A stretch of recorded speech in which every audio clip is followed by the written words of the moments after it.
guys feel like you tapped into sort of an old school 80s action movie vibe with this? Oh my God, get out of our minds right now. It's exactly how we feel.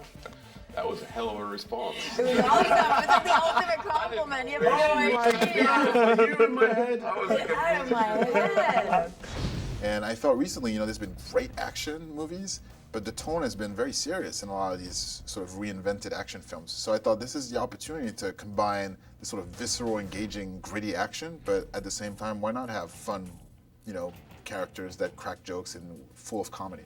Carvey's dead and Freeman's hurt real bad.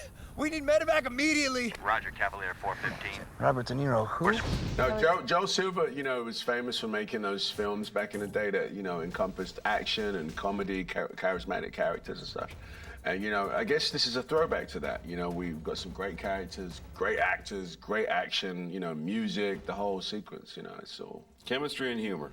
And then and guns. Some great fight, explosion, gunplay. Sex. Guns. Sex. Great. Yeah, it's a popcorn movie and a half. Yes. I thought you said small arms weren't a problem. Does that look like small arms to you? Huh?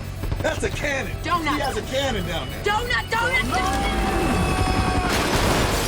Would you say the movie more about friendship than anything else? Because I think that was the theme that sort of hit me the most. I think it's about love, loyalty, and lunacy. Not many people can identify with being a, you know, black ops team in the Army, but they can all identify with the struggles within a family dynamic, and I think that's what we try to accomplish. Do you ever listen to music to get into character? Was there anything you were listening to for Losers? I was listening to a lot of because that's all they play in Puerto Rico. A lot of Bette Midler. Michael Bublé, for sure. What's typically on your playlists? I'm a big fan of 90s rock. I like Alice in Chains. I like Stone Temple Pilots. I like stuff that I grew up on.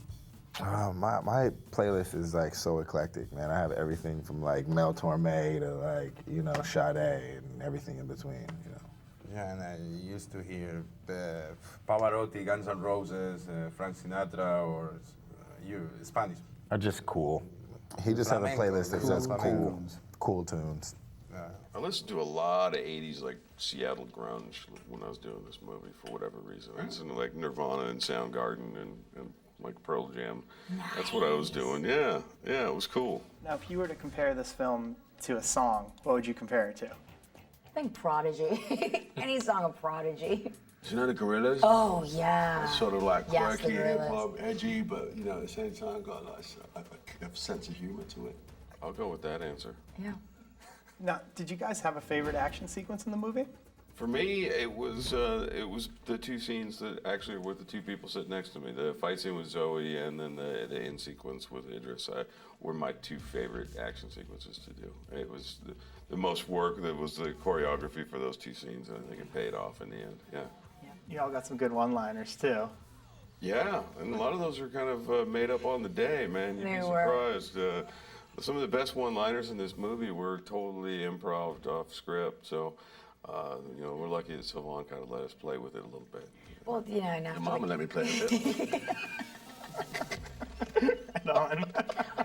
The mama jokes. Just ask Sylvain about those mama jokes.